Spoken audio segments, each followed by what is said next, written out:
Okay, so we're going to go through our doodle notes. Just now, I have skipped over page 1 of our doodle notes as I'm fairly comfortable that all class periods got this first page handled. So if you would flip over to your page 2 or level 2, enzymes are the biological catalysts. Biological catalysts just are a fancy way of saying that they are molecules that make reactions happen in living things. So the first thing that we want to do is talk about hot versus cold temperatures. And we have this beautiful little picture of a thermometer. And this thermometer, let's see if I can get this nice and large.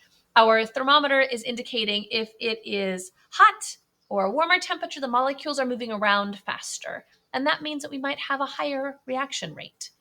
If the molecules are moving more slowly or it's a colder temperature, that means the molecules are moving slower and the reaction rate might also be slower. We then made certain that our small little molecule over in the circle on the right hand side had the elements linked inside of the image of the 4 spheres that are connected to each other. We added 2 hydrogens and 2 oxygens in precisely this order, and that is our substrate, our hydrogen peroxide. When hydrogen peroxide splits into water and oxygen gas, it has usually to do this in a very, very quick fashion, so it uses an enzyme called catalase. So this is an actual enzyme of catalase. It shows the really, really beautiful coils and beta pleated sheets. So they fold up on each other and coil into each other. Notice the symmetry of this. This has a 3D kind of mode in this diagram, and you can see the active site is quite centrally located. It says that one catalase molecule can convert 1 million hydrogen peroxide molecules per second. And so they're taking those molecules of H2O2 and snapping them and then rebinding them into water and oxygen gas. 1 million molecules of substrate per second. So this is a very fast acting molecule, as most enzymes are. So we want to make certain that we're capturing this. I did a quick demonstration by using yeast in the classroom, and I'll have a video linked in the agenda today, so you can see a quick illustration or a quick video of what we did in our yeast demo. But yeast are living things and they make catalase just like all living things. And so what we did was we poured a whole bunch of hydrogen peroxide into the yeast environment and watched what the yeast did. And the yeast provided catalase and made a tremendous amount of foam. So let's make certain that we document this in our doodle notes. The enzyme found in the yeast is called catalase. We built a little molecule of catalase around and connected it to our substrate. So that yellow molecule is our enzyme. And then we diagrammed what our demonstration was of the yeast. At the bottom in the blue liquid, we had a whole bunch of warm water and yeast doing its normal job. And then we poured in about 100 milliliters of hydrogen peroxide. And then a whole tube of foam was built. Then we switched over to straws. You saw how hard it was for us to break a straw in class, and then you saw how easy it was for me to use scissors. In this case, you breaking the straw is what normally would happen to hydrogen peroxide. Hydrogen peroxide would be the straw, and it would take time, but we could easily, with the right temperature, the right amount of time, and the right environment, we could easily break that straw in the environment. That's part of the reason why we shade it from light, because light can help break down that hydrogen peroxide. And so we're just trying to preserve it. Then your teacher grabbed a pair of scissors and she made quick work of this. So make certain that you are labeling things in.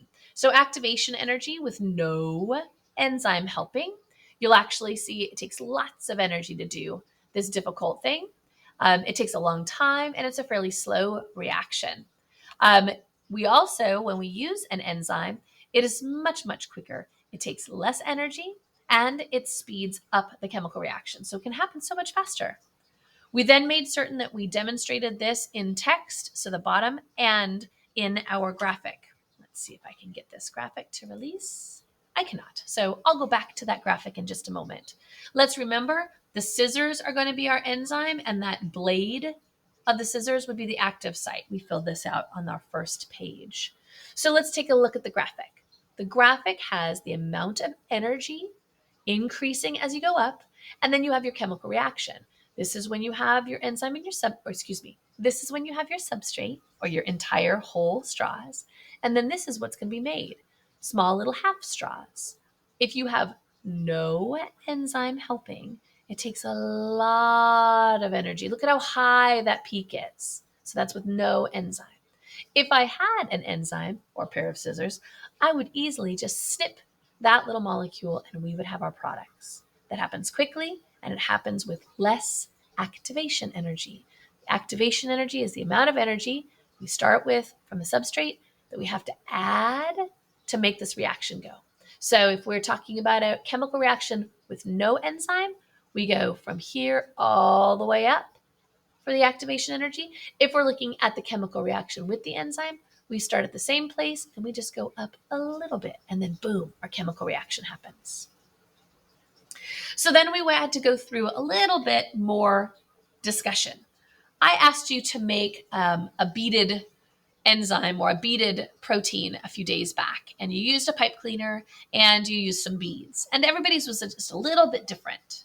If I asked you to take that same beaded bracelet that you built and to turn it into a Pac-Man, you would have something that looks like this.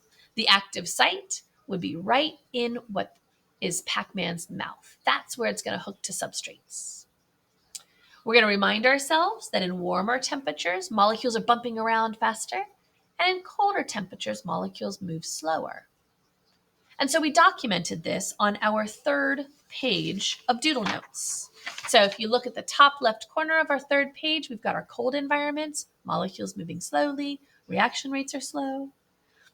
In our hot environments, this is a frying pan with an egg, molecules can move really, really fast. So reaction rates can be high, but there's also a threshold where the molecules could be moving too fast, and that can cause the enzymes to denature. Denature means change shape. That means that those enzymes are not going to react anymore. So there's kind of a sweet spot. If you warm things up, they'll move faster, but if you warm them up too much, you add too much energy, it can change the shape of the enzyme and make it useless. So in that particular case, you've got your Pac-Man with its active site. If you've got those molecules moving too fast, it could denature those molecules. That means it's going to change its shape and no reaction can happen. So what does that mean to our Pac-Man? If we added too much energy, too much heat, we could change its shape. You can see that that active site no longer exists. So what happened? We've got our enzyme shape has denatured. That word is really important. It is not the natural, typical way, and it's not going to do its job. It says, how will this affect the reaction rate? Explain to another student, and then consider what would happen if our scissors melted. That would be this reaction. No straws would have gotten cut. Okay, so let's go down into that same page. We're still on page 3. And we're taking a look at what that means for the substrate and the enzyme. So we have substrate making products. That's what's happening in one of our chemical reactions we're going to set up today. Temperature and reaction rate, or that we set up last week and yesterday. So let's take a look. The reaction. What was the substrate? What are the products? Substrate was hydrogen peroxide. Products were water and oxygen gas. In the cold temperature, the shape of the enzyme is preserved. The catalase was in the hot temperature. So in the hot temperature, that enzyme might have misshapen. It depends on if we made foam or not. The enzyme could be very denatured if it was in extreme heat. For example, if the enzyme was boiled, boiling very often will destroy most enzymes. So we had to take a look at our reaction. We had our cold test tube, our perfectly room temperature test tube, and a hot temperature. And what you probably saw was Cold made fewer or almost the same amount of bubbles as the room temperature enzyme. And then our boiled enzyme, when we used boiled potato, that almost made no foam. That means that the enzyme was not working at all, indicating it had been denatured. Same thing for our diagrams. Make certain that you're including your diagrams. I'm still on page 3, however. And then we can take a look at acids and bases. Acids are going to donate or cause a chemical reaction that releases a bunch of hydrogen ions, and bases will donate or release a whole bunch of hydroxide ions. You don't have to know that for us, but it's important to know that these are extremes on a long spectrum, and it does indicate how reactive a molecule can be. If you have too many hydrogen ions or hydroxide ions, or your acids or bases are very reactive, they may push and pull your enzyme out of shape. So let's take a look real quickly at what happens here in this video.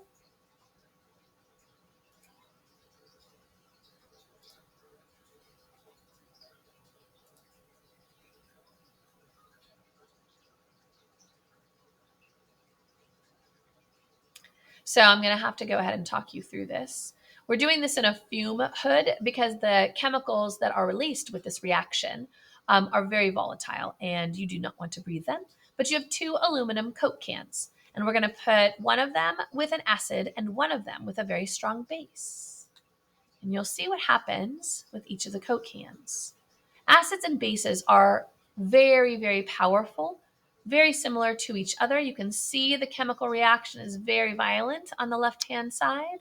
We're going to put the fume hood down, so it's going to suck out the chemicals and cause them to respond and get filtered before they leave the building.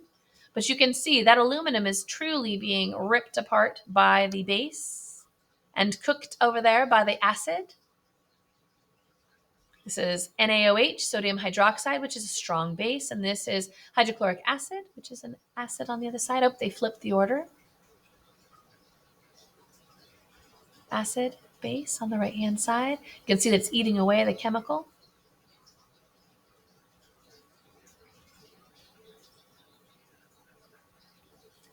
When we're done with this, it's quite interesting what you end up with, this type of sludge. That was the base. That's the acid. Acid still left a little bit of the can.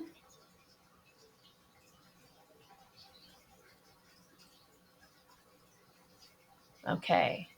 So these things are very violent reactions, beautifully violent reactions, in that they are going to show you that acids are just as dangerous as bases. And same thing. Typically, we don't think about bases as being as strong and dangerous as acids, but they are.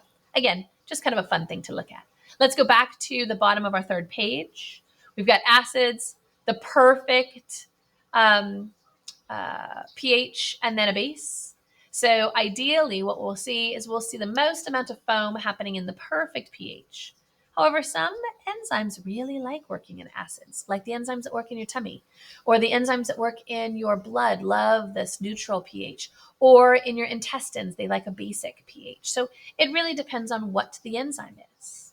But what we're looking for here is that we would expect, if we're looking at a standard body enzyme, it's going to like a neutral environment. Acids, it could misshapen. Notice the shape of that Pac-Man. And bases also can change shape. So they're not going to make any foam. They're not going to do any breaking down of hydrogen peroxide. Okay, so now you get to your 3 labs. You take a look at your 4th page. You fill in that first box where we were simulating our scissor exercise. So we had our straw was our substrate, our scissors were our enzyme, and the 2 things that were made were our products, and that's going to be water and oxygen gas. So make certain that you label that out. And then you can take a look at your experiment number 1. We used catalase from a potato. And you would expect to see something very similar to this for your level 1 or your first experiment, second experiment, and third experiment. Make certain that this page is taped down into your notebook on page 31.